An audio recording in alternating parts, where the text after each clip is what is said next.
ఈ సందర్భంగా పెట్టుబడిదారులకు, పారిశ్రామికవేత్తలకు, సినిమా పెద్దలకు, రియల్ ఎస్టేట్ వ్యాపారులకు అందరికి కూడా విజ్ఞప్తి చేస్తున్నాం. ధైర్యంగా ఉండండి. మీరు భయపడాల్సిన అవసరం లేదు. మీకు అంతగా ఇబ్బంది పెడితే ప్రధాన ప్రతిపక్షం బీఆర్ఎస్ మీకు అండగా ఉంటుంది. మా దృష్టికి తీసుకురండి, మిమ్మల్ని కాపాడుకుంటాం. ఈ రాష్ట్రాన్ని సాధించిన వాళ్ళం, ఈ రాష్ట్రాన్ని ఇలా అద్భుతంగా 10 ఏళ్ళు పాలించిన వాళ్ళం. ఈ రాష్ట్రాన్ని కాపాడుకునే బాధ్యత కూడా మా మీద ఉంది. ఇలా ఈ ప్రభుత్వం అరాచకానికి పాల్పడతా ఉంది. ఎవరు కూడా భయపడకండి. తెలంగాణ భవన్ తలుపులు మీకు తెరిచే ఉంటాయి.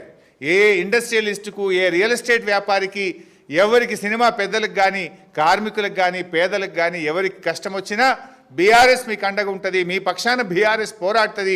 మీ పక్షాన న్యాయం పక్షాన, ధర్మం పక్షాన బీఆర్ఎస్ నిలబడుతుంది. మీకు ఎల్లవేళలా మేము అందుబాటులో ఉంటాం. ఎవరికి ఏ కష్టం వచ్చినా కూడా మా దృష్టికి తీసుకురండి.